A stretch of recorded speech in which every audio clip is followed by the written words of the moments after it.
Settle down, settle down.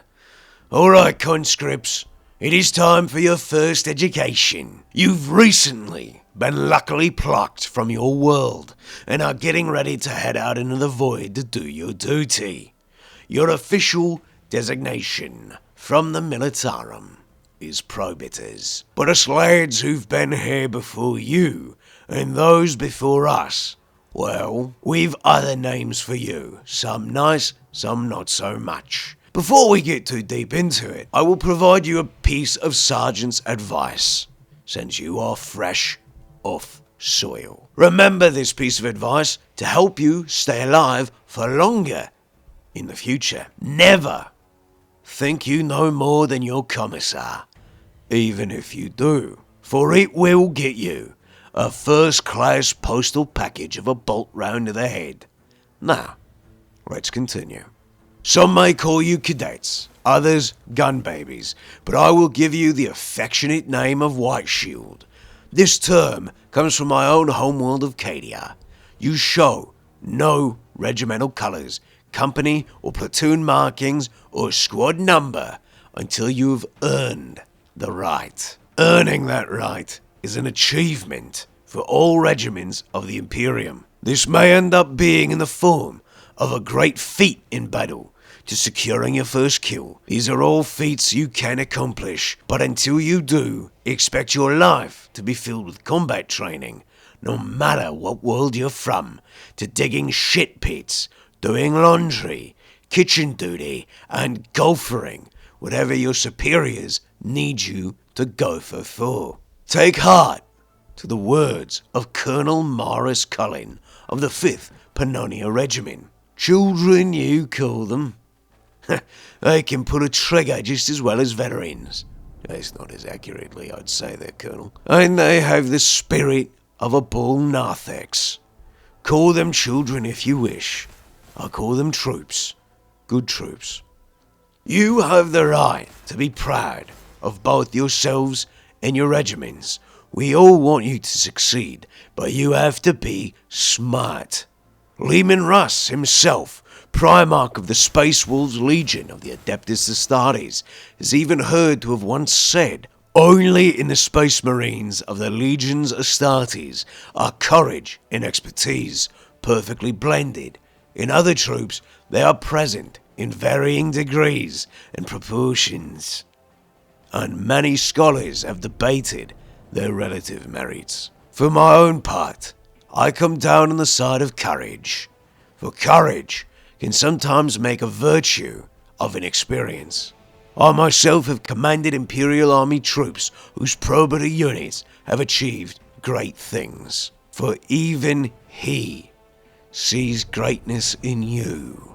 With all this praise you receive, why are there so many restrictions to you in what counts as a great feat? I hear you asking. In the Militarum, we look for the best of the best of the best. Before you are allowed to become a proper true Green Guardsman, for some regiments, you only need not give way to cowardice and fear. Others want you to secure your first kill with precision or extreme violence.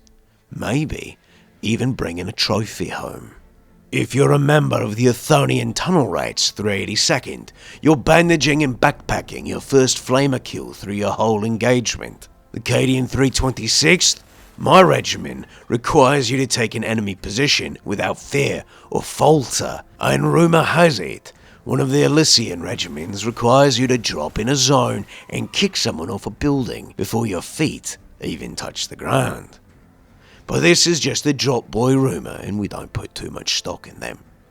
After you achieve this, you'll go through the ceremony of having your stripe removed, earning your regimental number, colours, shoulder motif, and squad markings on your helmet. But, depending on your homeworld, you may go through even tougher trials, as you go through ritual scarring and tattooing without crying in pain as an added test to your courage. What about your kit? Well, that's a great carking question, isn't it? You're assigned standard loadout. If you lose any of your kit, you will be punished to the fullest extent of the Militarum's laws.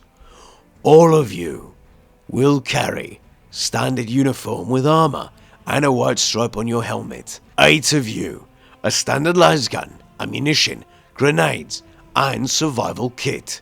The 9th member of your squad will be blessed by your sergeant for good behavior to carry the mighty las cannon and to feel like a true soldier. And another one of you 8 will be his personal gopher for extra ammunition. Take that position with pride, whichever one of you gets it, because as a mechanic his priest would say, you are now one of the most important cogs in your squad.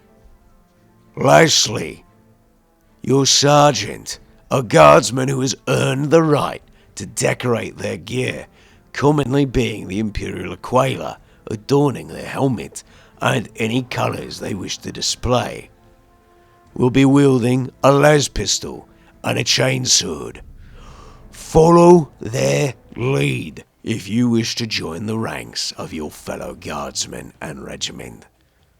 Also, if any of you think to don any decorations on your gear, your punishment will be severe. This includes slogans. You haven't earned them yet. Stop thinking you can get away with it. All clear? Doesn't really matter to me. Leave your questions in the box. That's it for today. You're dismissed. Thank you everyone for joining me in today's episode of A Guardsman's Regimental Lore. Shout out to the patrons. Thank you so much for supporting the channel on Patreon. You too can become a Patreon supporter by heading down in the description below. There's a link there.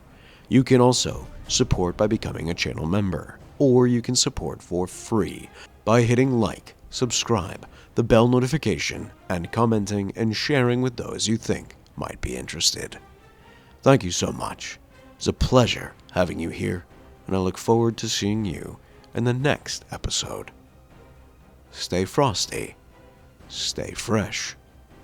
Peace.